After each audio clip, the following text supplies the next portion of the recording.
There's an incredibly tragic story coming out of Fairfax County, Virginia today, where a man has used a cleaver to essentially butcher his family.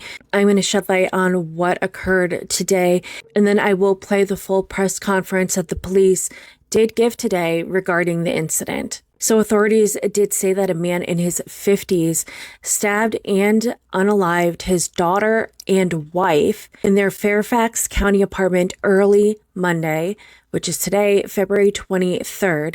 Then he attacked his son-in-law before officers arrived and they fatally shot him. Now, Fairfax County Chief of Police, who's shown here, Kevin Davis, said that officers were called around 5 a.m.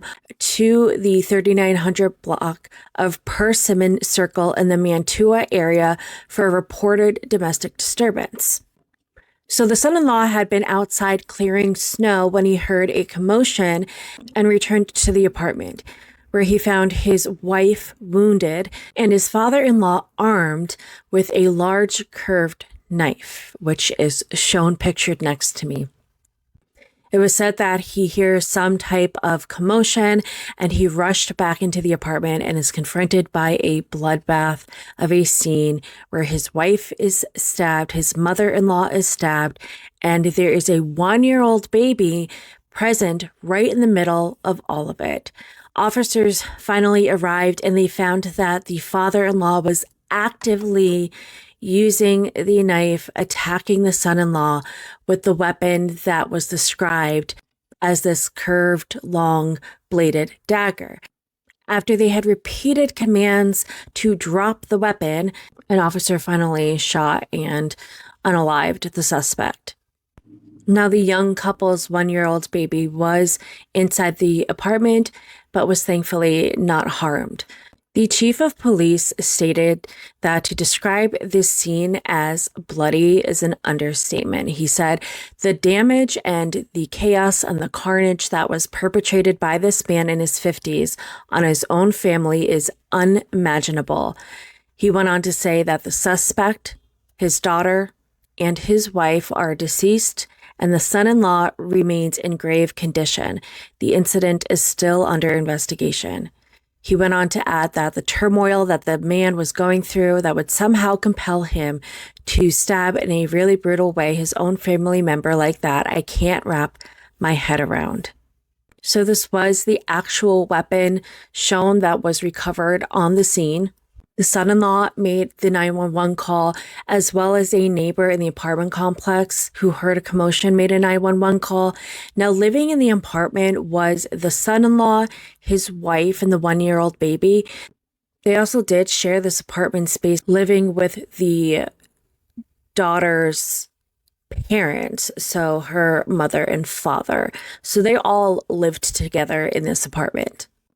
At this time, no names have been released in the incident because they were trying to inform next of kin, and the only person who they're waiting to see if they will survive is the son-in-law, who was undergoing emergency surgery.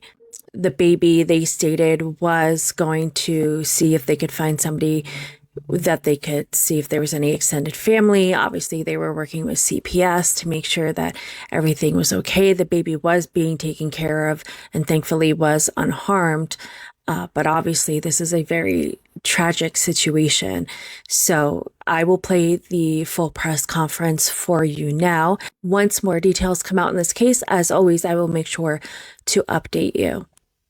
Thank you so much for tuning in. Please make sure that you are following me for more updates on this case and many others that I do cover. Be kind to one another, stay safe, and as always, I will see you all in the next one.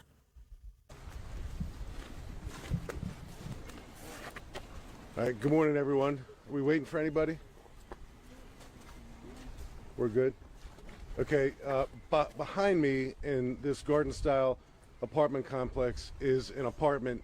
Inside that apartment resides a man and his wife in their 30s, their 1-year-old baby, and the wife's parents in their early 50s. At some point this morning, the son-in-law was cleaning the snow off of his car in the parking lot, and heard a disturbance coming from his apartment. Again, inside the apartment, when the man was cleaning the snow from his car, is the man's wife, their 1-year-old baby, and his in-laws, or her mother and her father. Another 911 caller resides in the building nearby. She too heard a commotion. So 2 911 calls came in pretty close to each other, from the son-in-law who's in the parking lot cleaning the snow off of his car, and from another occupant in the building. The son-in-law goes back into the apartment, finds his wife suffering from stab wounds, and seemingly, and again, it's early in the investigation, he enters the apartment and sees that his father-in-law is armed with a knife that I'll describe generally as a curved dagger. It's got about a 10-inch blade to it. It resembles, frankly, a meat cleaver, but it's a curved dagger with a very long blade. His father-in-law is armed with that, and he is stabbing his wife. He had already stabbed his daughter, and then the father-in-law turned the knife on his son-in-law. So there are 3 stabbing victims. The father/father-in-law stabbed and killed his daughter, and she's been pronounced deceased. He stabbed and injured his wife. He stabbed and injured his son-in-law. The wife and the son-in-law who were stabbed are in a grave condition, life-threatening condition, and they're being treated at a local hospital. Thankfully, the baby was unharmed. To describe this scene as bloody is an understatement. The damage and the chaos and the carnage that was perpetrated by this man in his 50s on his own family is unimaginable. So our police officers were dispatched to this chaotic scene, arrived within several minutes. When our officers made their way into the apartment, the father/father-in-law was literally in progress stabbing his son-in-law with that knife, with that curved, long-bladed dagger.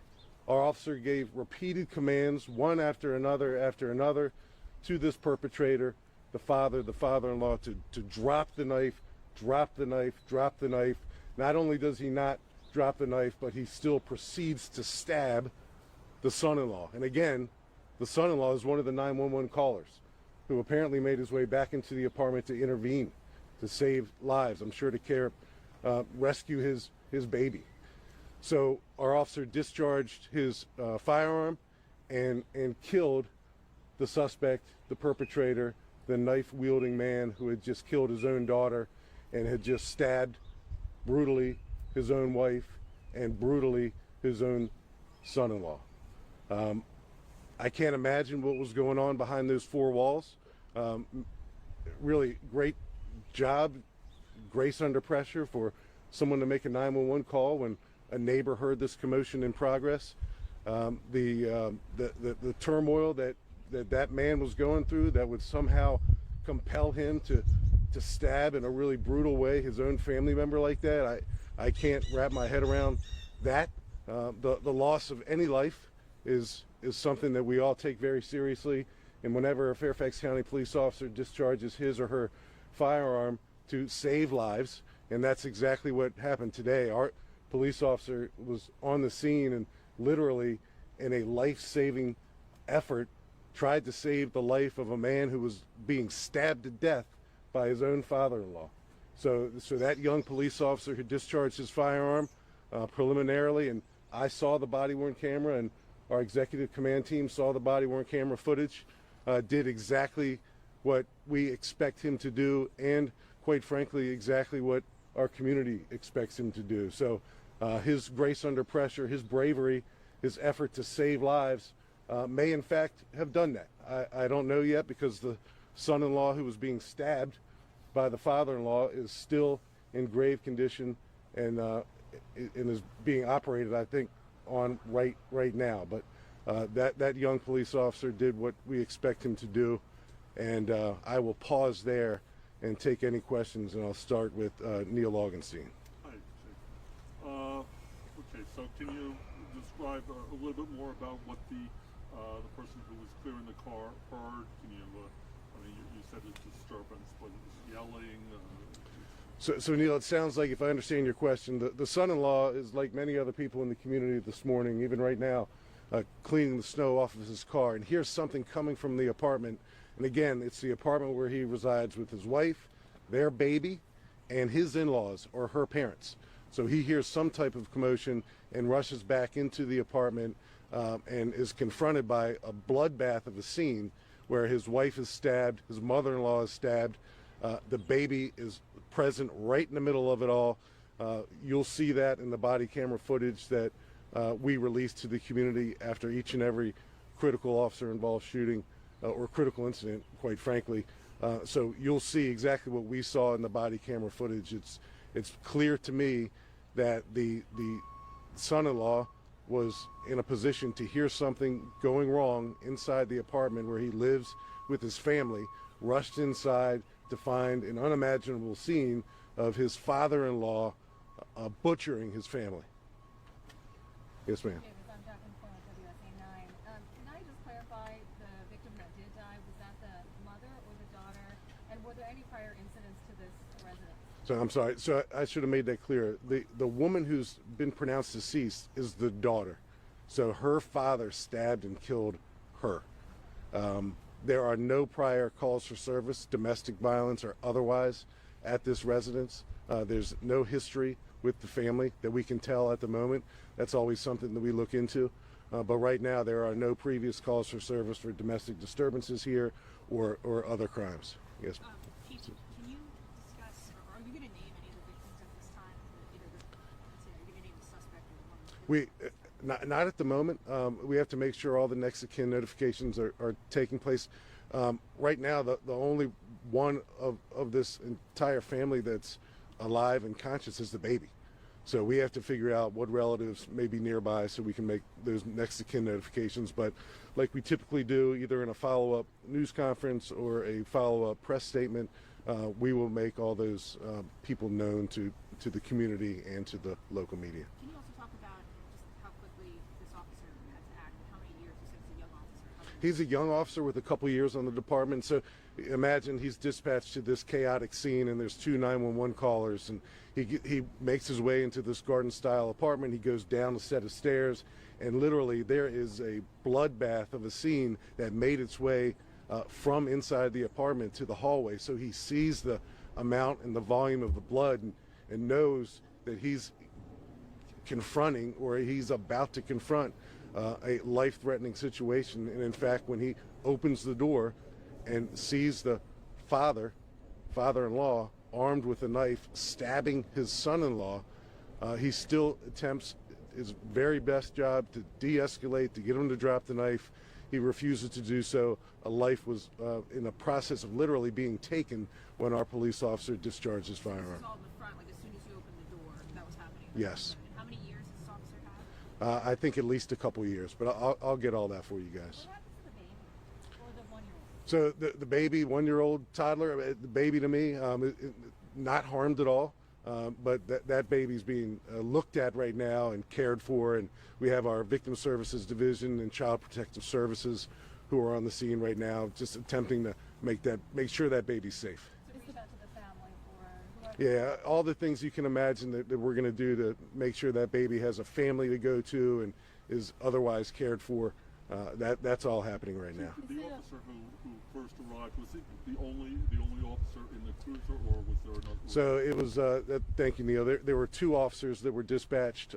As the two officers made their way into the apartment itself, obviously one officer is in front of the other. He was the officer who was repeatedly issuing verbal commands to get the man armed with this curved dagger, this meat cleaver, who was stabbing his family, to drop the knife. He refused to do so, and that's when he discharged his firearm. Yes, ma'am. Is the baby a boy or a girl? You know what? You're going to make me guess. I don't know. It's a little baby, toddler, 1-year-old, but we'll get that information. Do you know what time the first call came in? What time you guys got here? we're going to give you the whole timeline after I'm done just making these initial remarks. And can you say at all what led up to this? Were they having an argument or? That's a great question, and you know, like a lot of family disputes and domestic violence and the things that happen behind the four walls of any home, whether it's a single family home or an apartment residence like this one, we don't know yet what turmoil, what strife was happening in their lives, but I can't imagine anything would compel any human being to butcher his own family like he did today.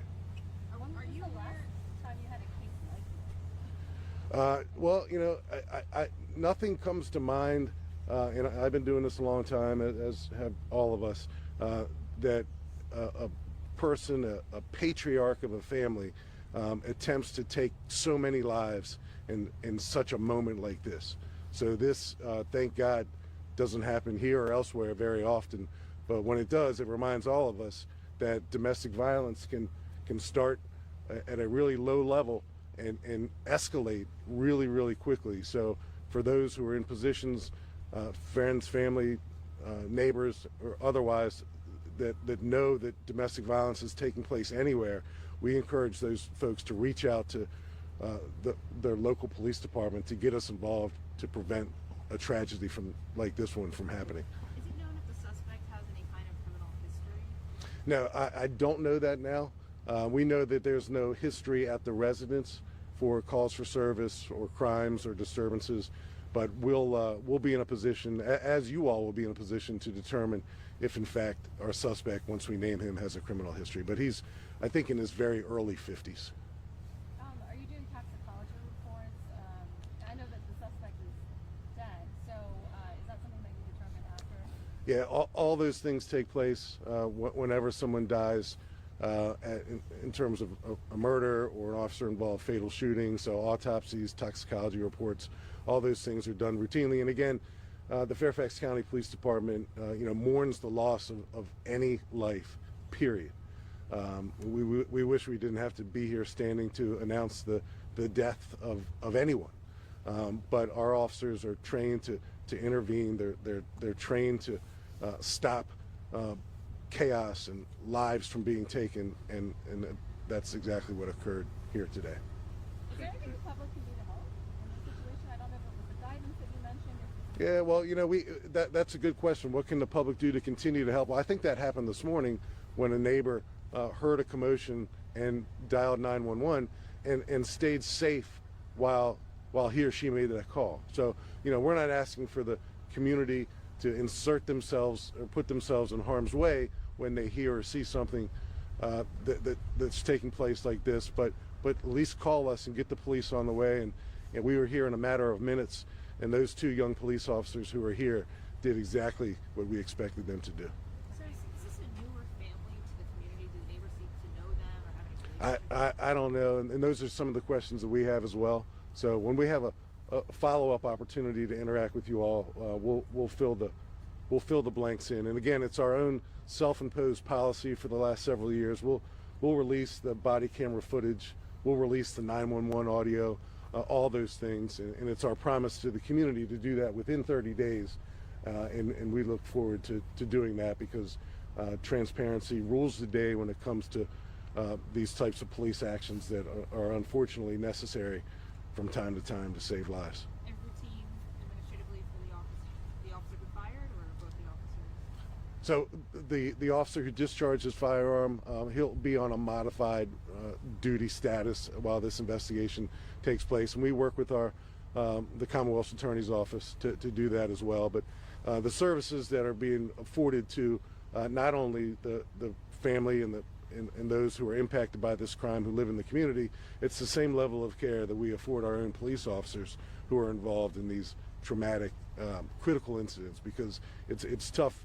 In spite of their training, it's a difficult scenario for them to go through as well. Thank you. So I appreciate you all. Thank you.